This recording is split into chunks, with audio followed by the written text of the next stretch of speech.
Hi everybody, welcome back. Hello, If you're still with us, well done. part 7. Okay, yeah, we're on to week 7. So we've spent 6 whole weeks kind of developing the idea that the Bible is a story. Yep, got it.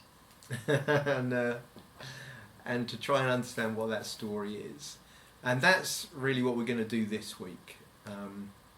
Is just to retell the story. We've kind of done it over 6 weeks, and obviously that's a lot to take in. So we want to try and kind of bring it all together. Okay. And we're going to spend 3 sessions this week where we're just going to retell the story in different ways, slightly different ways, but with an idea that we really start to learn the story and get it into us and almost start to understand how we are part of the story. That's the main thing. And once we've done that, then on day 4 this week, we're actually going to look at a New Testament passage. And we're going to ask the question, how does this story influence how the writer is writing? That's good. And therefore, can we understand what he's writing more fully because of that? Like a little workshop. Yeah, exactly. So Good, because you don't want loads of knowledge just bouncing around in your head. Exactly. This is actually to equip you. We're actually getting into the real meat stuff now, where we're learning how to use the story to really understand the Bible properly. And that's what we're aiming for all along. It's to say, how do we read this book? How do we really make sense of it? And particularly, how does it apply to us now? Well, I can tell you what I do. Go on. I just say, Colin, what does this mean? I know. Thanks. You're so clever. But thanks for helping us. Okay, so today we're going to look at the story of the kingdom. Okay. Okay, so lots of this is familiar, but we're bringing it all together. So the story starts with God. He's the ruler. Mm-hmm. He's in charge. When he speaks, things happen. Where we've seen that. He's the one with all authority, and all authority comes from him. But he gives this authority to who? Are you going to ask me all the way along the story? I'm going to see if you've been listening. Adam and Eve. Yeah. Obviously. Exactly. Yeah, you're going to do this. So Adam and Eve, they receive that. It's like the image of God. They're created with his image and are given this mandate. Go and fill the earth. Yeah. And subdue it. Bring it under my order. Be my representation to the rest of creation. Yeah. So he gave them rule. But we talked about this idea of worship, that they were meant to worship God alone. And worship really means trust. It means wholehearted allegiance. It means being under their authority. Now, in the fall, they obviously didn't put their trust in God. They put their trust in something else. And that ultimately, this idolatry of trusting and giving their allegiance to something else meant that the authority that they had, that they were given, was given away. And so we see the results of this rebellion against God was that the world that they were looking after, the world that they were given to represent God to, starts to be filled, instead of how God wanted it to be filled, with justice and peace and freedom, it was filled with what? Chaos. Chaos, violence, destruction, empires rising up, oppression of the people. Okay, so that's what happens when God's rule is taken away, and the rule of man, or ultimately the rule of these spiritual powers, these dark powers that we're calling Satan. That's what happens when they're in charge. Okay, so God's plan is to restore the world, is to rescue his creation, and he does it by coming and making his relationship with a guy called Abraham. That's the key part of God bringing his restoration to his creation. And he does it by promising a blessing to Abraham, through that his descendants would know the blessing of God, would increase in number, would be given a land to rule in, and that the blessing of God wouldn't just be on him, but it would go to every nation of the world. This is God's rescue plan. And Abraham, what was his response to God's promise? He believed God at face value. He just believed God. What he said. Yeah. And that was a powerful thing, wasn't it? That, if you like, brought him into this relationship, this covenant relationship with God, because he believed. And out of his faith, out of his trust in God, he actually then obeyed God. So Abraham was known for his faith and his obedience. And when someone like Abraham has a relationship, a partnership with God, and faith and obedience, then God's rule is expressed. So we see it in his descendants. Let's think about Joseph. Faith and obedience to God brought about great provision, rescued the world, all the nations coming to eat, because Joseph had believed God and had acted in that way. So you see it in Moses. Again, he was believed God, was obedient to God, and out of that, great freedom was brought for the people of Israel. You see how God's rule, through our faith and obedience, brings about God's ways. So I guess Joshua bringing the people into the promised land, same kind of thing. Faith and obedience. But for Israel, it wasn't always like that, was it? No. More like unbelief. And unbelief brings what? Disobedience. So we see that even in the wilderness, their unbelief means they don't want to go into the promised land, so they disobey God. And that's a pattern that gets set even as they are in the promised land.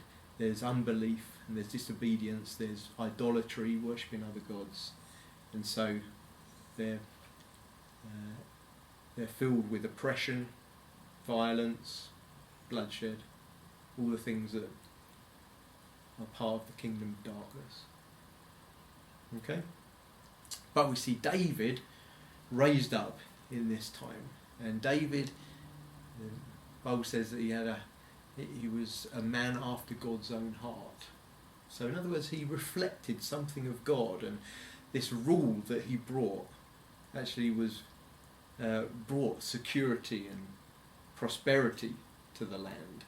It was, if you like, a little vision of what it's like when God is reigning. And things went well for a time. And to a point where God said to David, this is what my kingdom is like, and you're going to have someone reigning over this kingdom forever. There's going to be like this kingdom that never ends. Which David is like, how can this be? I wanted to build you a house, and now you're saying you're going to build my house, and I'm going to have someone rule in this kingdom forever. So there was this promise of a great ruler, of a wonderful kingdom, under the rule of God, with all the beauty of justice and freedom that brings. But, as we know, never quite works out like that with Israel, does it? And from the time of Solomon onwards, again there's this idolatry, this unbelief, disobedience, and it leads to chaos again. And always the poor coming off the worst. Yes, violence and oppression, particularly oppression of the poor and the weak. That's the characteristic of the kingdom of darkness. So, so we find exile comes on the land, where they actually get taken away from their place of rule get taken out and are under other rulers, other people ruling over them. And even though they are restored after 70 years, there's still this sense they're not ruling. They're not really ruling in the land. They're actually being ruled by other powers. And this oppression continues. All the kind of ways that the kingdom of darkness is shown is still evident in the land. And yet the prophets are saying, we can see a new king arising. God will raise up his king, and there will be a new kingdom that comes and defeats all the other powers, all the other nations that have oppressed us. We'll see the kingdom of God coming to us, and all these other nations will be scattered. And so they prophesied that, they dreamt about it, they hoped for it, and 400 years later Jesus arrives on the scene. And he's the one that's declaring the kingdom of God is now at hand. He's come. The king is here. And he shows it by, his life of love, of mercy, generosity, grace, all these things, teaching them, don't hate your enemies. This is a kingdom about loving your enemies, praying for those who persecute you, bringing peace and unity into lives, of being made right with God, whom you've had so much bad dealings with over the years. This is a time for making yourselves right with God. So the kingdom, Jesus is showing it, and obviously it takes him to the cross, where he, in his death, is taking on all the dark powers that had really oppressed humanity, not just Rome oppressing Israel, but the dark powers of sin and death and the devil that had oppressed humanity right from the start and that had brought about this kingdom of darkness. Jesus takes those powers on through his death and then defeats them. And we see him vindicated in his resurrection. He is the true king, and all other powers must bow to him. He's the one who's reigning far above everything else, and he's lifted up, ascended as the true king.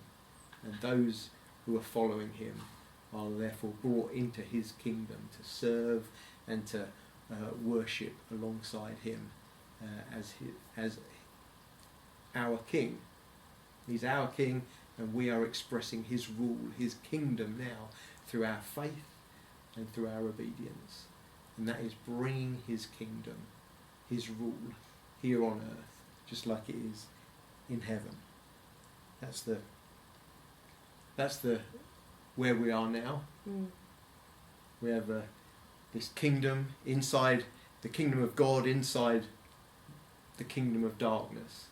And slowly but surely this kingdom of God is increasing and filling until one day it will fill the whole universe. And one day Jesus, the true king, will return. He will destroy all evil, every power that sets itself up against God and that refuses to bow its knee. He destroys. And then he brings heaven and earth together, and everything worships him. And the kingdom of God, the values of justice and peace and freedom are known throughout the universe. And that's the story of the kingdom of God. Do it, Lord. Developing it right from the start, using mankind as his vessels, ultimately in Jesus and then through those that follow Jesus, to bring his rule to the world. Good news. So, that's the story of the kingdom. I hope you followed along well with that. It's pretty straightforward, do you think? Definitely, especially when you explain it. Thanks. So the other stories are the temple. Yes, the temple. And what's the third one you're doing? The covenant. Okay. So those three stories, I think we're going to find an understanding of the Bible as we tell those stories. So the discussion question for this week, for this session, is how do you think the New Testament letters are shaped by this view of the kingdom of God. So have a little read of the New Testament, particularly the letters, Paul, Peter, etc., and just see whether you can find references to this kingdom, the kingdom of God, and see if that shapes how you understand that passage. Okay? We'll talk about it again tomorrow. Bye. Bye for now.